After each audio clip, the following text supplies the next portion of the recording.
결혼한 지 채 100일이 안 됐어요. 치고받고 싸우다가 너무 화가 나서 여기에 글 올려봅니다. 일단 먼저 결혼 전 제 명예의 집이 있었어요. 원룸이었는데 회사들 몰려있는 곳에 있는 원룸이라 그냥 한 달에 월세 얼마씩 수입이 들어옵니다. 제가 직장 다니면서 부모님께 용돈 드린 적이 없어요. 부모님께도 제가 자취하니까 명절이나 그럴 때 돈 들여도 안 받으시고요. 그렇게 모아서 운 좋게 각 분양 시작한 빌라 원룸 하나 샀던 거고 제가 결혼하기 전에 엄마 명의로 돌려놨습니다. 부모님 노후 자금으로 월세 나오는 집 하나 있으면 좋잖아요. 아빠 명의로도 아파트 한 채 있어서 거기 나오는 월세랑 합치면 부모님 일 그만두시고 노후 좀 즐기시겠다 싶었고요. 제가 학비가 많이 나가는 학교를 다녔고 제가 학비 벌어서 다닌 것도 아니라서 부모님이 뒷바라지 해주신 거 제가 드린 원룸 가격에서 한참 웃돌아요. 경제적으로 따질 거는 아니지만 냉정하게 따지면 그렇습니다. 근데 지난 주말 남편이 난리를 쳤어요. 세입자가 집에 문제가 있어서 전화를 했는데 엄마 아빠가 못 받으셨나 봐요. 그래서 저한테 전화를 했는데 그걸 남편이 받은 거죠. 남편이 다짜고짜 너 집 있었냐고 따지네요. 결혼 전에 집 있었다고 근데 엄마 명의로 넘겼다고 했습니다. 난리를 치면서 제가 자기를 속였다고 이제 우리 집에서 시댁 용돈을 월세만큼 더 드려야 공평하다네요. 이게 왜 공평한 거죠? 그 집은 엄연히 결혼 전에 제가 마련한 거고 결혼 전에 엄마 드린 건데 그럼 자기도 총각 때 그렇게 하던가 왜 이제 와서 함께 버는 돈으로 시부모님 용돈을 더 올린다고 하죠? 이해할 수가 없어요. 그렇다고 해서 결혼 자금을 자기가 더한 것도 아닙니다. 남편이 저보다 3살 많은데 그렇다 보니 모은 돈이 엇비슷하더라고요. 모은 현금 전부 쓸어 모으니 딱 절반씩 됐고요. 그걸로 작은 아파트 전세 구하고 살림 끝냈고 그러고 나니 여유 자금이 많이 없더라고요. 스몰 웨딩하고 웨딩 촬영은 생략했습니다. 진짜 딱 반반했고 가볍게 예단 예물 챙겼고요. 그러니 딱 0원 되더라고요. 그런데 제가 왜 시댁에 용돈을 더 드려야 하죠? 남편은 날뛰면서 친정에 그만큼 돈이 더 들어가는데 자기네 집도 그렇게 받아야 한대요. 결혼 전에 준 건데 뭔 소리냐고 하니까 그럼 우리 엄마, 시어머니는 나 쉽게 키웠어? 진짜 말하기도 싫고 말도 안 통해서 대답도 안 했더니 지 혼자 씩씩거리다가 아침에 후다닥 나갔네요. 원래 출근 같이 하는데 혼자 가든지 말든지 그러더니 점심 먹고 장문에 카톡이 왔네요. 제가 실망스럽고 자기가 속은 기분이 들어서 이혼도 생각하고 있다네요. 우리 아직 혼인신고도 안 했고 그냥 갈라 사면 되니까 알겠다고 반차 쓰고 부동산에 집 내놓겠다고 살림살이는 제가 세탁기, TV 가져갈 테니 당신의 침대 제일 비싼 거 냉장고 가져가라고 나머지는 알아서 나누자고 했더니 지금까지 답이 없네요. 후기입니다. 어제 저녁 입이 퉁퉁 부어서 왔어요. 자긴 이해할 수 없다는 거죠. 정말 대단한 건 맞는데 실망한 건 사실이래요. 대체 뭐가 이해할 수 없냐고 물으니까 자긴 친정에 몰래 돈 들이고 하는 게 남의 일인 줄 알았대요. 설마 자기가 이런 결혼하게 될 줄은 몰랐다고요. 아니 제가 뭐 우리 부부 공금에 손을 댔나요?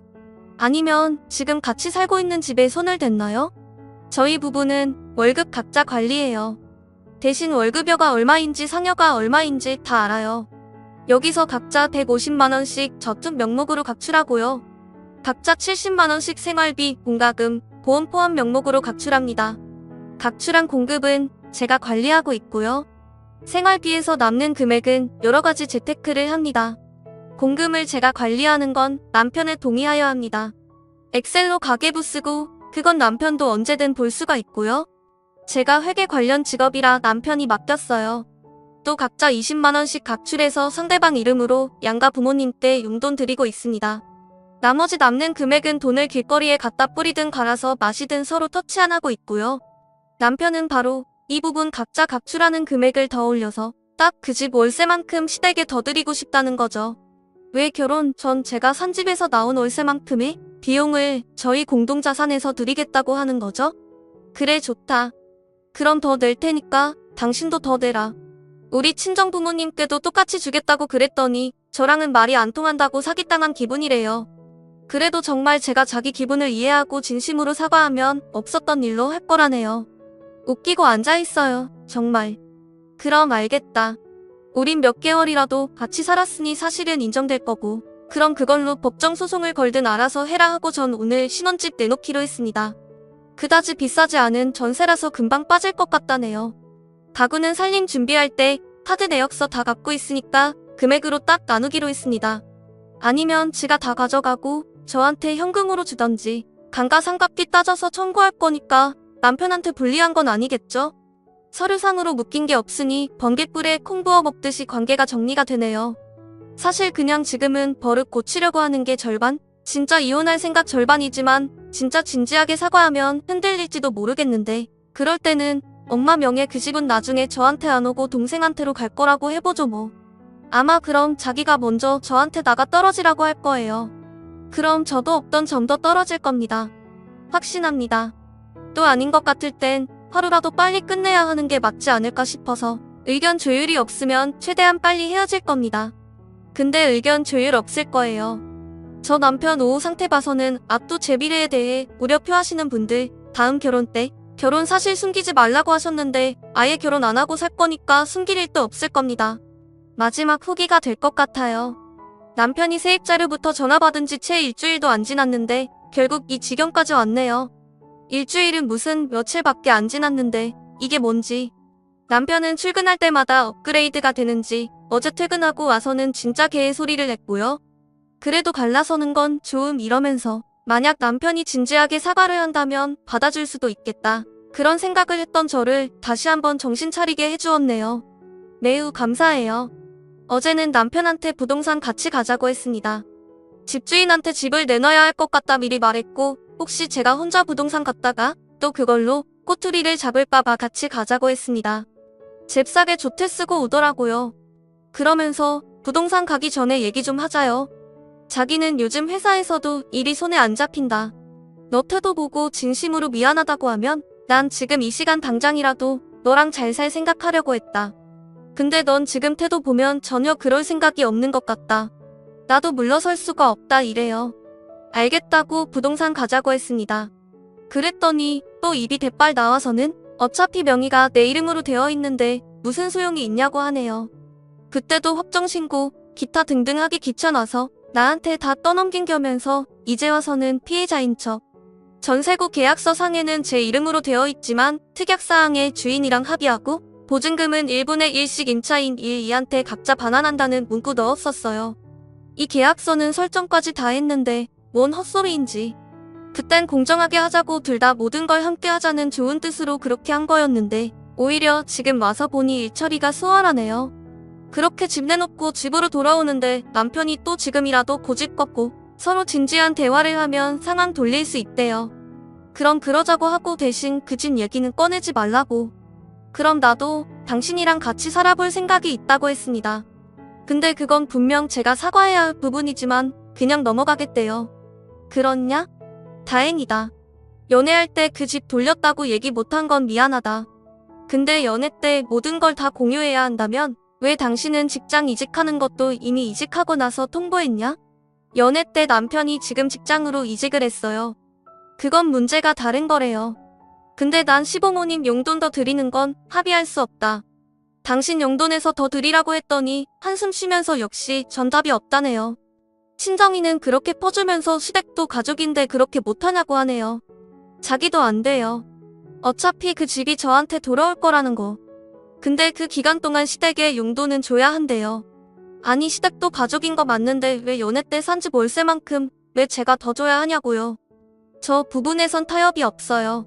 저 인간 그 집이 저한테 돌아오지 않을 거고 아무 말이나 막 해도 좋은데 꼭 우리 부모님 빨리 유산 남기길 바라는 듯한 그런 말은 하지 말라고. 내가 시댁 아파트 언제 우리한테 넘어올까 하면서 디데이 설정해 두면 좋겠냐고 그랬더니 말 안 통한대요. 이런 말은 텍스트로도 쓰기 싫네요. 결국 갈라섭니다. 그리고 집에서 같이 살 수 없게 되었으니까 내가 나갈래? 내가 나갈까? 하던 차에 남편 왈. 이런 말까진 안 하려고 했는데 말해야겠대요. 자기는 사기당한 거고 그래서 절 용서할 수 없다고 고소하고 위자료 청구할 거래요. 또 제가 혼인을 빌미로 사기친 거나 다름없으니 혼인 빙자 뭐 어쩌고 하면서 그 조항도 고소할 거래요. 그거 없어진 게 언젠데. 그리고 우린 결혼식 올린 사실혼이다. 고소하든지 말든지. 고소하라고 싹 모아서 하라고 하고 대신 사실 여부 입증 안 되면 무고죄랑 명예훼손죄 걸 거라고 했고요. 그 집 엄마한테 돌린 것도 불법 여부 조사할 거래요. 명예훼손했고 증여세, 취득세 다 냈는데 뭔 소리? 남편은 제가 엄마한테 매매 개념으로 넘겼다고 생각하나 봐요. 등기만 떼보면 알 수 있는 걸 왜 저렇게 피곤하게 정떨어지게 구는지 정말 모르겠네요. 여튼 저는 지금 폭탄 소송 맞을 준비하고 있습니다. 저희 부부 쌈밥질하는 거 보시고 피곤하셨죠? 저희 이렇게 갈라섭니다. 아, 연애 많이들 말씀하시던데 연애 땐 적당히 서로 죽고 못 살고 하면서 사랑했었어요. 결혼 결심할 때도 그냥 보통 남자들 다 하듯이 그냥 다른 건 다 못해도 비바람쯤은 막아줄 수 있는 사람 되겠다고 했고 이 정도면 결혼해도 되잖아요. 그래서 결혼했어요. 남편이 직장 옮긴 문제는 어차피 남편 결정에 따라 옮기든 말거든 할 거니까 말 안 해도 서운하지는 않았고요. 남편이 돈 어디에 쓰는지 부동산 상태가 어떤지 그런 건 궁금하지도 않았어요. 결혼 준비할 때 서로 일정 금액 내놓았을 거니까요. 근데 때마침 모은 돈이 똑같아서 반반 결혼하게 된 겁니다. 꼭 반반씩 나누자 이런 건 없었어요. 하다 보니까 본의 아니게 반반이 된 것뿐입니다. 이렇게 나름 순탄하게 진행돼서 남편 정신 상태에 대해서 이상한 거 느낄 수도 없었어요. 저희 한탄 들어주셔서 감사합니다. 다음 사연입니다. 언제 철들래? 나 이제 진짜 정신 차렸다니까? 제 남자친구는 제게 종종 이런 말을 합니다. 워낙 나이 차이가 있다 보니 제가 부족하게 느껴질 수도 있죠. 남자친구는 올해 34살, 저는 25살입니다. 저는 직장생활 2년차 새내기 직장인이에요. 남자친구가 제게 저런 말을 하는 이유는 다 저 때문이긴 합니다. 대학교를 졸업하고 운 좋게 바로 취직을 했고 누구의 간섭도 받지 않는 내 월급이라는 걸 받아보고 잠시 정신줄을 놓고 살았었어요. 그동안 부모님께 용돈을 받으며 공부했지만 월급과는 느낌이 달랐어요. 그리고 금액의 크기가 다르죠. 큰 금액을 부모님의 간섭 없이 쓸 수 있다니 정신 놓을만 하지 않나요? 정말로 한 6개월 정도는 버는 족족 쓰면서 살았어요. 사고 싶은 게 있으면 고민도 하지 않고 질러버리고 허구한 날 친구들 만나서 술값으로 펑펑 쓰고 조금도 걷기 싫다고 택시만 주구장창 타고 다니고 그랬어요. 참 철이 없었어요. 남자친구도 그때 술집에서 만났어요. 이런 망나니 같은 생활을 한 지 반년쯤 지났을까? 부모님 걱정은 하나도 안 하던 철없는 딸이 그제서야 부모님의 마음을 알게 된 거죠. 그동안 제 생활을 보고도 아무런 잔소리도 하지 않으셨던 분들이셨거든요. 부모님도 가만히 계시는데 누가 저한테 쓴소리를 해주겠어요? 밤늦게 부모님께서 저에 대한 얘기를 하시는 걸 엿듣고는 아차 싶었던 거죠. 우리 땡땡이 어쩌면 좋죠? 내가 얘기라도 해볼까요? 그동안 공부한다고 스트레스 많이 받았을 텐데 스트레스 풀어야죠. 도대체 몇 달째예요? 나 진짜 밤마다 우리 딸 언제 들어오나 걱정돼서 잠이 안 와요. 금방 정신 차릴 거예요.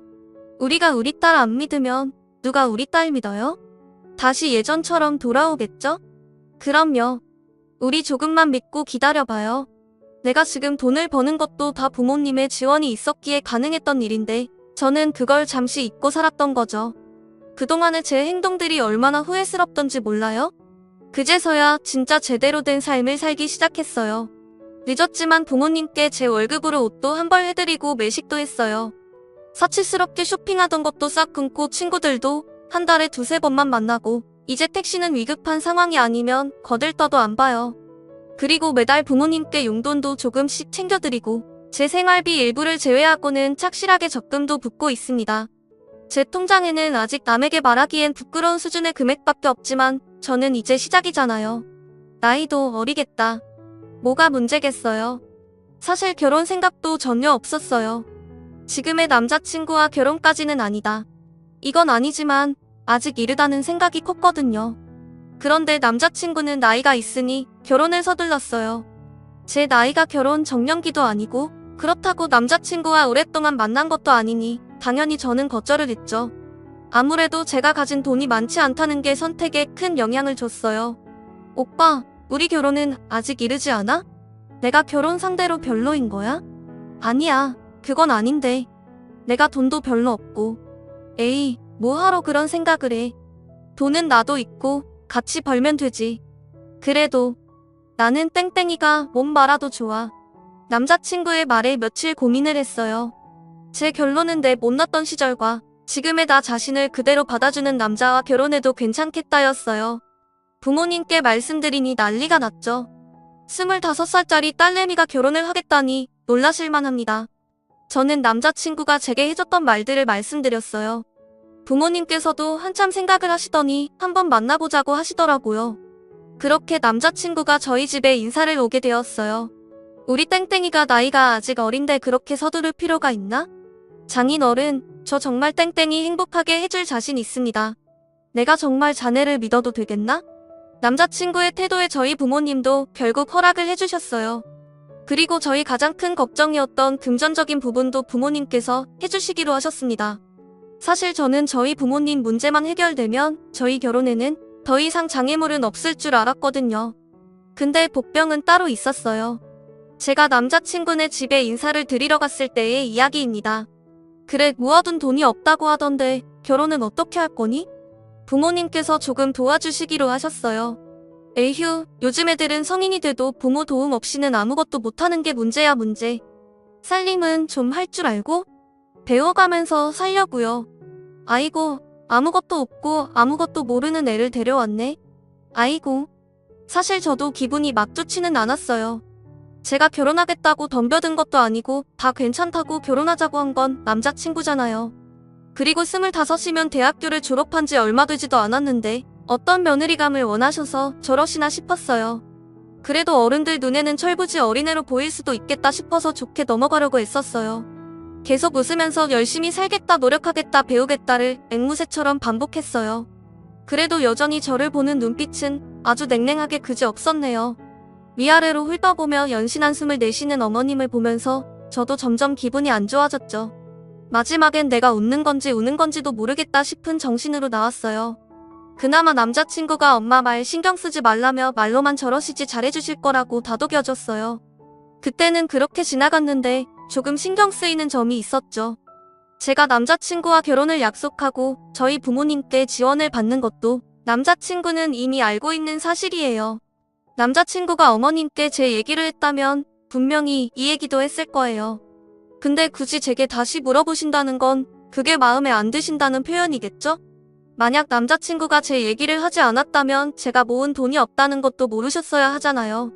어찌됐건 제가 돈을 모으진 못했지만 빈손으로 가는 것도 아닌데 이런 취급을 받는 것이 맞나?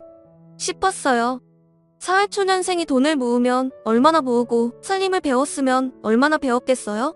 혹시 내가 결혼하자고 매달린 걸로 아시나? 싶은 생각까지 들었다니까요. 그래도 어쩌겠어요. 좋은 게 좋은 거라고 좋게 생각하고 넘어가야죠. 다 걱정되는 마음에 잔소리도 하고 쓴소리도 하시는 거다. 이렇게 생각했어요. 남자친구는 부모님의 지원 없이 저는 제 돈과 부모님의 지원으로 비슷한 결혼 자금을 준비하고 결혼 준비를 시작했어요. 문제없이 잘 진행되는데 싶었는데 상견례 때 결국 일이 터졌어요. 솔직히 제 성에는 안 차는데 애들이 좋다니까 어쩔 수가 없네요. 예쁘게 봐주세요. 가르칠 것 투성이네요. 근데 씀씀이가 해뻐서 살림이나 잘할지 모르겠네. 엄마가 돈 관리해줄 테니까 다음에 우리 집 놀러올 때 월급 통장 챙겨와. 제가 비록 잠깐이었지만 흥청망청 생활을 했던 건 인정해요. 하지만 지금은 남들처럼 알뜰하게 계획적으로 지출하고 있고 또 저희 부모님도 제 월급에 이래라 저래라 하지 않으셨는데 시어머니 되실 분이 제 월급 통장 얘기를 하신다는 게 저는 너무 이해가 안 됐어요. 이건 걱정스러운 마음에 아는 쓴소리에 선을 넘었다고 생각했어요. 그리고 어머님께서는 제 과거를 어떻게 아셨을까요? 당연히 남자친구가 얘기를 했겠죠? 이미 지나간 일이고 지금은 제가 그렇게 살고 있지 않다는 걸 아는 사람이 왜 어머님께 이런 얘기까지 했을까요? 그리고 어머님이 이렇게 선을 넘는 발언을 하실 때도 가만히 있더라고요. 저는 너무 화가 났어요. 이건 저와 제 부모님까지 무시하는 언행이라고 생각했거든요. 그리고 그런 어머님 옆에 가만히 있던 남자친구에게도 굉장히 실망을 했습니다. 저 어머님께 월급 통장 맡길 생각 없어요. 저 착실하게 생활하고 있습니다. 너 술 마신다고 돈 펑펑 쓰고 다녔다는 거 알고 하는 소리다. 어머님 그 술자리에서 오빠 만났어요. 어머님 아들도 똑같아요. 제가 도대체 뭐가 그렇게 부족하다고 하시는 거예요? 너 돈 얼마나 모았다고 우리 아들하고 똑같니 뭐니 아니? 어머님 아들하고 제 나이 차이가 몇인지는 아세요? 제가 지금의 오빠 나이가 됐을 때 얼마나 모았을 줄 알고 그런 말씀을 하세요? 아이고, 너 성격이 보통 아니구나. 우리 아들 고생길이 훤하다 허네. 걱정 마세요. 저 오빠랑 결혼 안 해요. 어머님은 저보다 나이 많고 돈도 많고 살림도 잘하는 며느리 구하세요. 저는 결혼 안 한다 지르고 부모님 모시고 나왔거든요. 남자친구가 바로 뒤따라 나왔고요. 이렇게 가면 어떡하냐면서 저를 붙잡았고 저는 부모님 먼저 보내고 남자친구와 얘기를 하기로 했어요. 바로 어머님도 나오셨는데 저를 째려보면서 지나쳐 가셨고요. 아무리 의견이 안 맞는다고 해도 이렇게 나가면 어떡해. 상견례잖아. 결혼할까 말까 하는 상황에 상견례가 대수야? 월급 통장 안 들여도 돼. 돈 관리는 우리가 하는 게 맞지. 그건 당연한 거야. 엄마가 말로만 저러지 실제로 막 못 살게 고시는 분은 아니야. 그럼 오빠가 그렇게 말씀하지 마셔라 말렸어야지. 오빠는 옆에서 뭐 했어? 아니, 그런 뜻이 아니잖아. 너나 나나 배우면서 살라는 거지. 어머님은 그런 뜻이 아니던데? 나만 못났다 하시던데? 우리 엄마 입장에선 그렇게 생각하실 수도 있지. 뭐라고? 내가 부족한 만큼 우리 부모님이 채워주시면 동등한 입장인데 내가 왜 이런 취급을 받아야 해? 말이 그렇다는 거지. 너를 무시하는 건 아니야. 오빠는 돈 많은 연상 맞나? 오빠보다 훨씬 어린애 만나면서 오빠만큼 벌어놓기를 바라는 게 이상한 거 아니야?